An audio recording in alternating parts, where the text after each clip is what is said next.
The reason I wrote Rich Dad, Poor Dad was because I knew this time was coming.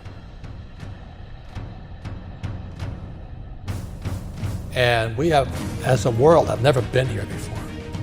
And so is it a spooky time? Damn yeah, it is probably the most dangerous time ever. There's nothing to compare it to because there's never been a world economy before. For example, 100 years ago, if there was a stock market crash in England, it didn't affect anybody. But now the US market goes down, the world goes down. So plus with social media and all this we're doing now, so we've never been here before. And I'm excited about it because I make more money in crashes than I do when they go up. So, but for the average person, they'll get wiped out. I'm afraid it's the worst. I hope I'm wrong, but I think we're heading for a global depression. How does this play out for the average worker, Robert, for the small business owner? I mean, what does the next 3 months look like? 'Cause it doesn't look pretty. I mean, people are already being laid off, made redundant. There's no cash flow in most of these businesses. How does that play out? Well, let me give one more step just to give you the size of it, okay? The national debt for World War II was $25 billion. Every day today, they're printing $125 billion. Every single day, that's like 5 World War IIs per day. They're printing so much money to keep this think of a hot air balloon with a tear in it. And they're doing desperately trying to fix this tear, but no matter how hard they try, the tear has gone beyond, it's coming down. So in financial terms, it's called our debt to GDP has now gone from 60 to 90 to 105, it's going to 120. We're bankrupt. And they're going to print more and more money, which means savers are losers, just as I predicted. Your money is going to be worthless in a few years. So my message is the same as some of your other guests. This is metamorphosis time. Financial education, in Rich Dad's terms, is really financial transformation. And the definition of metamorphosis is very important. Metamorphosis, the definition is the evolution or the transformation from an immature form to an adult form. An immature form to an adult form. Metamorphosis is the same as a caterpillar turning into a butterfly. And Fuller always said there's nothing to predict a butterfly inside a caterpillar. So everybody listening right now, if you're struggling financially, just think of yourself as a little caterpillar. And this crisis is your cocoon. The question is, what do you emerge as? Do you emerge as a victim? The world did that to me, and the capitalists are crook, and the rich are bastards, and all this stuff?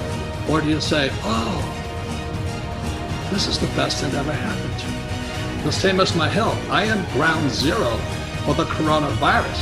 All that does is inspire me to get healthier. You're either going to get healthier and wealthier, or you're going to go bust. Your choice. It sits between your ears, your heart, your body, your mind, your spirit, your attitude. This could be the best thing that ever happened to you, physically, mentally, emotionally, spiritually, if you turn on to a butterfly or somebody will step on you like a little worm. It's your choice.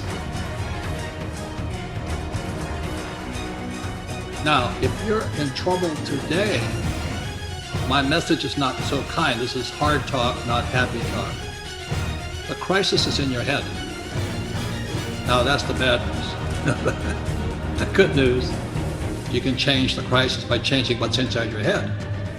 And so I hate to brag, but I'm doing extremely well financially today because as I was warning everybody, this crisis was coming. But it would be irresponsible of me to warn people of the crisis and not personally make changes myself.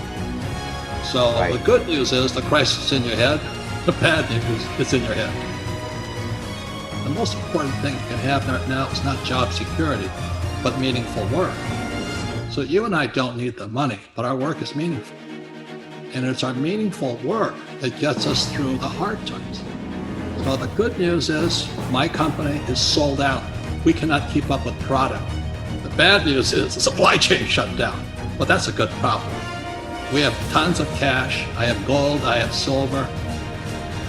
And I do have challenges in the real estate market, but that's going to make me stronger. That's my only attitude I can have. Otherwise, I just cry and say, well, the government should take care of me. I need a bailout. I need a stimulus. So what can I do? I'm one of them. What do I do? Does it go back to employee, self-employed business owner, investor? Like, go find a business, go start a business, go reposition yourself career-wise. You know, is there a 1, 2, 3 step process on what I can do to be prepared for it? I have a friend in Panama.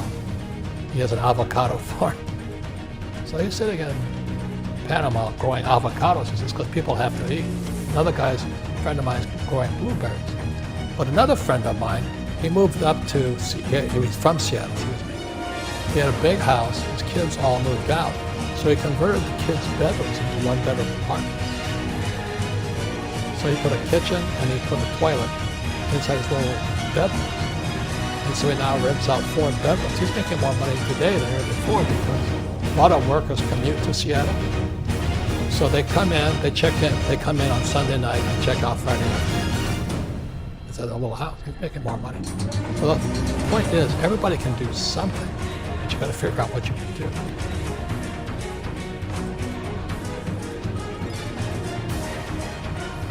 Well, the reason the rich don't work for money is number one expense is tax. See, there's 3 kinds of income: earned, portfolio, passive. So earned income is if I get a job, that's earned income. If I'm a doctor or a programmer, that's earned income because I'm working.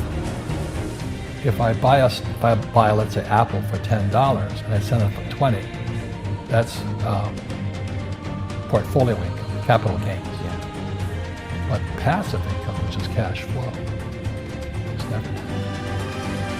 So it's not, so these guys are screaming right now in America, tax the rich. I say, good luck. Because most of the guys complaining, they don't know there's 3 kinds of income. And the rich don't have jobs anyway. They have assets. And so the average schmo out there, a poor guy, sent the kid to school. They don't learn this. So that's why in Fake, as you were talking about it, there's a newspaper article about Jared Kushner, and he explains how the Trumps and the Kushners don't pay taxes and make millions of dollars. And the reporter couldn't understand it because our schools are never teaching them 3 types of income. And they judged him and say they're wrong and it's cheating. And you see that over and over again. Amazon not paying taxes. What do you say to people when they come up and say, Robert, it's not fair. It's not fair they're not paying taxes. Well, there's always 3 sides to a coin, heads, tails, and the edge. So which side of the coin are you on? From my side, it's fair. But this is the difference. Everybody can do the same thing I do. The tax laws are for everybody.